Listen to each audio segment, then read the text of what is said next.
Welcome back to the show, everybody. So while we head into the cold and potentially gloomier weathered months, it's important to know what tools you have to take care of yourself and your mental health now, but also all year round. Our next guest says that identifying our bad thinking patterns can be the first step to improving and better understanding our own mental health. Please welcome back to the show clinical psychologist Anna Marie Tosco. Hi! Thanks for having me. Emery, let's just jump right into bad thinking patterns. They're also known as cognitive distortions. Yes. Can you tell us more about this? Absolutely. So cognitive distortions, well documented in the scientific literature, widely used by psychologists and therapists. Why?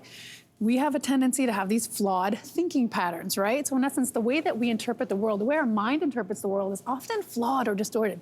Sometimes we magnify problems, we personalize things, and so understanding cognitive distortions can allow us to call ourselves out in a very non-intimidating, non-threatening way, especially for people who don't necessarily want to go to therapy, like, I'm wary. It's really easy to understand and easy to do. Okay, so you say there are many different types of cognitive distortions, but there are 4 in particular that you see come up the most often. So can you break them down for us? So let's start off with catastrophizing. Yes. I think we've all I think it's a little bit yeah. self-evident.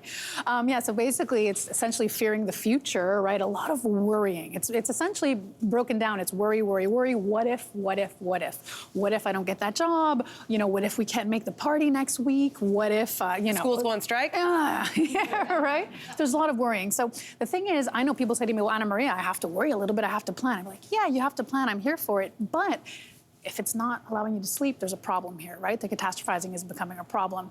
And the thing is, en plus, what happens with individuals who catastrophize, they end up being controlling in the present. So people are mislabeled as controlling when in essence, they're just very worried about the future. So what can we do to remedy this way of thinking? Yeah, the low-hanging fruit strategy I like to use is please don't play the horror movie version of the future right away. Don't go there. I'll take the thriller, okay, if I can't get anything else. I'm not asking you to play the My Little Pony version, but hey, not the horror movie version, please. But something that works better, I think, is imaginal exposure, where we have to go to that worst fear to somehow make it less crippling for the individual. Fascinating. Okay, the second type is, you call this the shoulds. What does that mean? Ladies, please excuse the lame therapist joke, but when you should, you're shoulding all over yourself, right? I know, I've heard it so right. So, but essentially Fresh what it is. crowd over here. Yeah. I know. Oh my God, that was stand-up level for me. But yeah, so it's essentially having rigid standards, right? And not being able to bring them down when your body calls for it. So I must bring my colleague a gift on her birthday without fail. I must bring my new neighbor some muffins. I can't be late.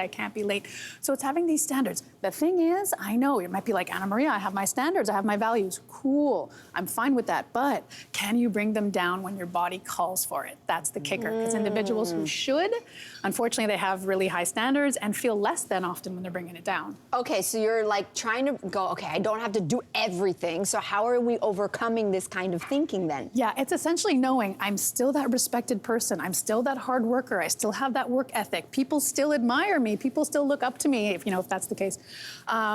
Even if I have to take a break, even if I have to go on leave for a week or 2 from work, I'm still okay. I'm still good. Okay, next up is personalization. What's that all about? Put simply, taking things personally. I used to think it was like, well, that's interwoven into our personalities sometimes. But essentially, it's a cognitive distortion. We can see it that way. So we have to know that our mind is essentially, we're blaming ourselves for things outside of our control. Look at those people in the corner there. They're whispering, they must be talking about me. Or my boss came in angry, she must be angry with me, like taking it personally. And essentially, this is rooted in low self-esteem. And what we have to do, in the same way we have our backs, we have the backs of our family members or the backs of our friends, we have to have our own back. I think that's lacking in a lot of people, not having your own back. Okay, we don't have a lot of time left, so we're just gonna go quickly to overgeneralize. I think there'll be a part 2 to this. Overgeneralization, that's the 4th one. What is that? Right, very important because it leads to prejudice and discrimination, and it's, kind of making, it's essentially judging. Just making a conclusion based on one single piece of evidence. My husband and I did this on a trip when he proposed. It was very, very loud proposal. I screeched, like the band stopped playing at the resort. But this couple ran up to us in tears.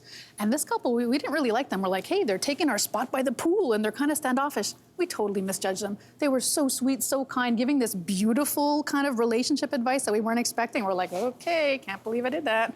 We were totally judging. We do it way too often, I think, all of us.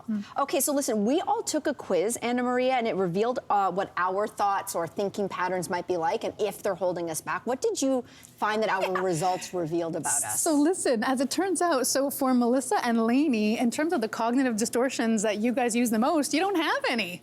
Again, I want to preface this though with, of course, wait, You know why our crew is laughing? Our crew is laughing because Melissa and I also are the two people who think we can sing, and like, and so yeah. Anyway, tell us about how we don't distort facts. Well, listen, this is an educational tool that I made up, so I have to take it with a grain of salt. But funny enough, Cynthia, you and I are shooting all over the place. Oh, I know I do. Yeah. I am shitting all over myself. Yes, indeed. Indeed. Me too. Can't be late, can't screw up on live national television. You know, I'm totally shitting everywhere. So you and I have that in common. Okay, so, but listen, if someone's watching, okay, so do people have a dominant way of thinking, or can people be moving in and out of all of these? When I teach this to my clients or to my students, I'm telling you, recognize yourself. You probably recognize yourself in 2 or 3 of these. It's very common. And I would argue that we engage in them every single day without noticing, which is why not? Kind of learn about this, call yourself out, do a little bit of normal to therapy. have some Yes, it is.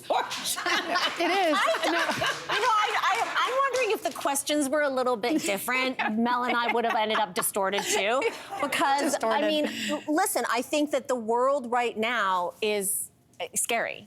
And you and I both tend to go down a road that is like, this is gonna happen. Yep. The sky is falling. Yep. The worst is happening. Yep. And that would be catastrophizing, But those right? are facts, though. I mean, Yes. like, No, real? oh, Lainey, you said it. No, but you said it. It's basically you're allowed to, like, this is the fact, this is what's going to happen, or this is what's happening in the world. But how intensely and how frequently are you there in that catastrophic mind? Right. Because that's the kicker. Got it. You're allowed to plan. You're allowed to be afraid. But if you're there all day and you can't sleep and you can't eat and you can't function, well, then we're in trouble. Yeah. Everything in moderation, Anna Maria. Everything.